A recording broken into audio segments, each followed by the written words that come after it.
আসসালামু আলাইকুম রহমতুল্লাহি ওবরকাতুহু। সম্মানিত দর্শক, 2025 সনের জানুয়ারি মাসে এসে রাজনীতির যে কতগুলো গুণগত পরিবর্তন, এই পরিবর্তনকে আপনারা লক্ষ্য করেছেন? 2024 সনের ডিসেম্বর মাসে কিংবা নভেম্বর মাসে সরকারের যে দুর্বলতাগুলো ছিল, আর 2025 সনের জানুয়ারি মাসে সেই দুর্বলতাগুলো থাকা সত্ত্বেও সরকারের যে আচার আচরণে যে মৌলিক পার্থক্য, সেটা কি আপনি লক্ষ্য করেছেন? কিংবা রাজনৈতিক দলগুলোর মধ্যে এক ধরনের আত্মবিশ্বাস যেভাবে 2024 সনে ছিল, সেটি জামাত, বিএনপি এবং তাদের যে সহযোগী ইসলামিক যে দলগুলো এবং অন্যান্য ছোট ছোট রাজনৈতিক দলগুলো, তো তাদের মধ্যে যে দৃঢ়তা ছিল, আত্মবিশ্বাস ছিল এবং সবাই যার যার অবস্থান থেকে সরকারকে স্কুইজ করার চেষ্টা করছিলেন। কিন্তু 2025 সনে এসে সেই রাজনৈতিক দলগুলোর দৃঢ়তা দুর্বলতায় পরিণত হয়েছে। তারা হতাশ ঠিক নয়, তবে অস্থির, দৌড়াদৌড়ি শুরু করেছেন। তারা অনেকেই সিদ্ধান্ত পরিবর্তন করেছেন এবং যেভাবে তারা চলার জন্য কিংবা আগামীতে প্রতিটি কাজ যেভাবে করার জন্য তারা প্রস্তুতি নিয়েছিলেন, সবকিছু কেন যেন এলোমেলো হয়ে গেছে। কয়েকটা উদাহরণ দিলেই বুঝতে পারবেন। যদি সমন্বয়কদের কথা ধরেন, প্রথম তাদের দিয়ে শুরু করি। যারা সরকারে রয়েছেন 3 জন, তারা বারবার রাজনৈতিক দলগুলোকে উত্তেজিত করছে এবং সেই উত্তেজনার বশবর্তী হয়ে রাজনৈতিক দলগুলো আবার রেসপন্ড করছেন। ইট মিনস আপনাকে যে উত্তেজিত করতে পারে, তুলনামূলকভাবে সে ভালো অবস্থানে আছে। এখন 3 জন তরুণ উপদেষ্টা সরকারে আছেন, তারা যে কথাই বলছেন ওটা সংবাদপত্রে লিড নিউজ হচ্ছে। যে কথাগুলো বলছেন রাজনৈতিক দলগুলো ভীষণ রকম গোসা করছে, আবার রেসপন্ড করছে, সাধারণ জনগণ পক্ষে বিপক্ষে আলোচনা করছে। ইট মিনস যে তারা খেলার জন্য রীতিমতো একটা প্রস্তুতি নিয়ে তারপরে ইচ্ছামতো বিন বাজাচ্ছেন। গেল সমন্বয়কদের সেই অংশটি। আর সমন্বয়কদের বাইরে যারা আছেন, তারা ইতিমধ্যে 2 থেকে 3টি গ্রুপে বিভক্ত হয়ে যার যার মতো করে রাজনৈতিক দল গঠন করা, জনসংযোগ করা এবং এই কাজ করার জন্য তৃণমূল পর্যায়ে পৌঁছানোর জন্য সবার অজান্তে অনেকটা জামাতি কায়দায়, দাওয়াতি কৌশলে তারা ইতিমধ্যে অনেকগুলো জেলাতে কমিটি গঠন করে ফেলেছেন। এর বাইরে এই সমন্বয়কদের বাইরে যে ছোট ছোট রাজনৈতিক দলগুলো যা আছে, সেই রাজনৈতিক দলগুলো কিংস পার্টি রূপে বা রাজার দল হিসেবে নিজেদেরকে প্রতিষ্ঠিত করার জন্য ইতিমধ্যে আত্মপ্রকাশ করে ফেলেছে। এবং ছোট দলগুলো অনেকের সঙ্গে জামাতের দীর্ঘদিনের ভালো সম্পর্ক ছিল এবং জামাত থেকে তারা সাহায্য নিতেন, সহযোগিতা নিতেন। তো মধ্যে তাদের কেউ কেউ বিএনপির কাছাকাছি যাওয়ার চেষ্টা করেছেন, আবার এখন তারা বিএনপি এবং জামাত উভয় দল বাদ দিয়ে সরকারের পক্ষে কথা বলার চেষ্টা করছেন। আবার কেউ কেউ যাদের রাজনীতির মূল হাতিয়ার ছিল ভারত বিরোধিতা, এই ডিসেম্বর পর্যন্ত। কিন্তু লক্ষ্য করবেন যে ছোট ছোট দলগুলো এখন আর সেই ভারত বিরোধিতা করছে না। তারা ভারত বন্ধু হিসেবে তারা নিজেদেরকে পরিচয় দিচ্ছে এবং তাদের কর্মকাণ্ডে সেটি যেটি বলা হয় স্পষ্ট হয়ে পড়েছে। ফলে যারা রকে গালি দিতেন, মোসাদকে গালি দিতেন, যারা ভারতের আধিপত্যবাদের বিরুদ্ধে উঁচু গলায় কথা বলতেন, তারা জানুয়ারি মাসে এসে সবাই ভারত বন্ধুতে রূপান্তরিত হয়ে গেছেন। এর বাইরে বিএনপি এবং জামাত দুটো যে রাজনৈতিক দল, সেই দুটো রাজনৈতিক দলগুলো একবার কাছে আসছে, আবার দূরে চলে যাচ্ছে। একবার শত্রুতা করছে, আবার মিত্রতা করছে বা চেষ্টা করছে। এবং এই দুটো দলই ভারতের সাথে সংঘাতে জড়াতে চাচ্ছে না, কোনো অবস্থায় তারা চাচ্ছে না। তারা চীনের সঙ্গে বন্ধুত্ব করার চেষ্টা করে চলেছে, কিন্তু তারা বুঝতে পেরেছে যে ভারতের সঙ্গে তাদের বন্ধুত্ব খুবই জরুরি। এই বিষয়গুলো নিয়ে তারা একবার ডানে যাচ্ছে, বামে যাচ্ছে, পূর্ব দিকে যাচ্ছে, পশ্চিম দিকে যাচ্ছে, এই দুটো দলই। এবং তাদের এই গত 1 মাসের যে কথাবার্তা, সেই কথাবার্তায় আপনি দেখবেন যে বহুবার তারা বহু কথা পরিবর্তন করে ফেলেছে। এরপর তাদের যে রাজনীতির যেটিকে বলা হয় পোলারাইজেশন, এটিও স্থির থাকছে না। একবার বরফ তৈরি হচ্ছে, আবার বরফ ভেঙে যাচ্ছে।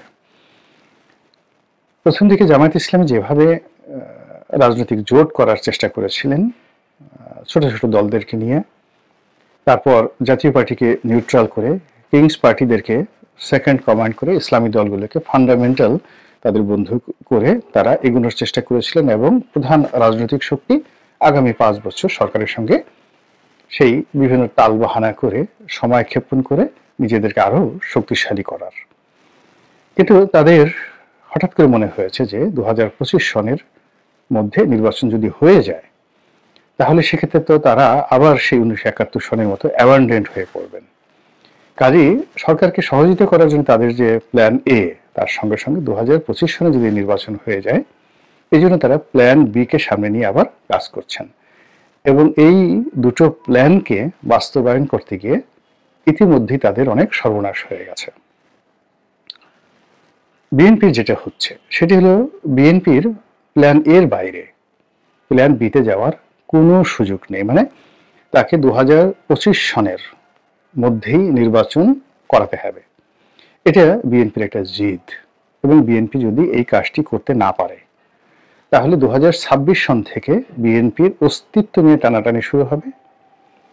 এমনকি সরকারের কাঠামোগত পরিবর্তন আসবে, সরকার জাতীয় সরকারের দিকে চলে যেতে পারে, কিংবা আরেকটি 1-11-র মতো একটি ছায়া সরকার সেখানে প্রতিষ্ঠিত হতে পারে, এবং পুরো সরকারের যে ক্রোধ এবং সরকারের যে দমন পীড়ন, এটি প্রথমে আসবে বিএনপির উপর। আর বিএনপির উপরে সেই দমন পীড়নের জন্য সরকার করবে কি, জামাতকে, জাতীয় পার্টিকে, এমনকি আওয়ামী লীগের কে অফিসিয়ালি সার্টিফিকেশন না দিয়ে ছাত্রলীগ, যুবলীগ তাদেরকে বিভিন্ন নামে মাঠে নামিয়ে দিবে রাজনৈতিক ব্যালেন্স করার জন্য।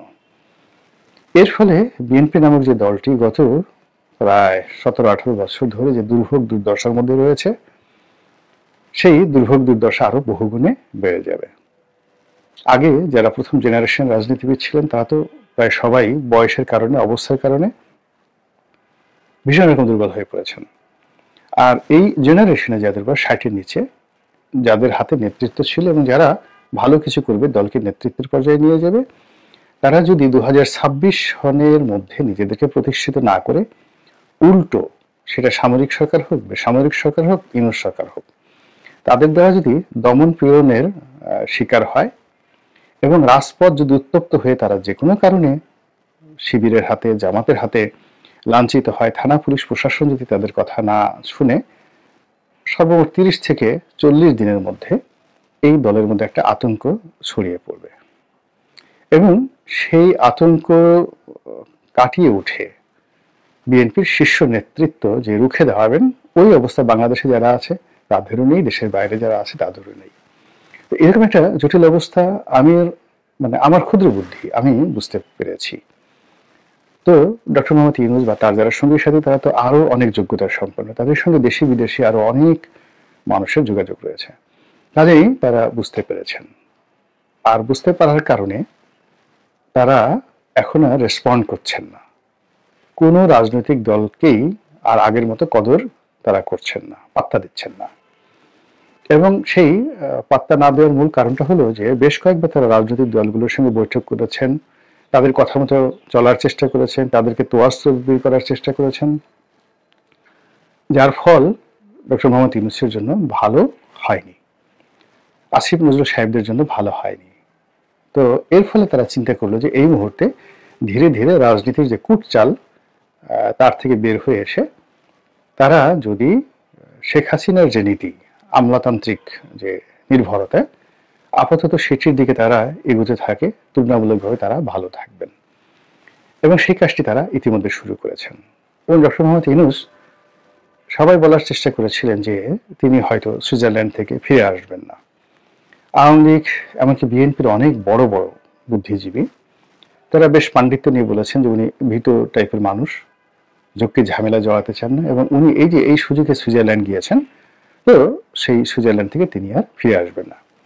কিন্তু দেখা গেল যে তিনি সুইজারল্যান্ডে গিয়ে যে ব্যস্ততা দেখিয়েছেন এবং সবার সঙ্গে বৈঠক করেছেন, এর হাত ধরেছেন, ওর হাত ধরেছেন, মানে নিজেকে শো আপ করার জন্য তার যা যা করার দরকার তিনি সব কিছু করেছেন। তারপর তিনি বাংলাদেশে এসে একেবারে খামোশ হয়ে বসে আছেন। একটা মানুষ যখন নীরব হয়ে যায়, কথা না বলে, আপনার আমার সবার উচিত হলো সেই মানুষটিকে ভয় করা। যখন কথা বলে আপনি তাকে আন্দাজ করতে পারবেন, কিন্তু তারা কথা বলছেন না। ইট মিনস তারা বুঝে গেছেন যে যে কোনো মূল্যে এটা তাদেরকে টিকাতে হবে। অর্থাৎ তারা একটি রয়্যাল বেঙ্গল টাইগারের পিঠের উপরে বসেছেন এবং সেই রয়্যাল বেঙ্গলের লেজ দিয়ে তারা কান চুলকাচ্ছেন। তো কাজেই এখান থেকে যদি তারা ছিটকে পড়েন, তাদের পরিণতি অতীতের বিএনপির মতো হবে, অতীতের এরশাদের মতো হবে এবং অতীতের আওয়ামী লীগের মতো হবে, অর্থাৎ জেলে যেতে হবে। তো কাজেই এখানে আর তারা নিজেদের জীবন নিয়ে, জীবিকা নিয়ে ছিনিমিনি খেলবেন না।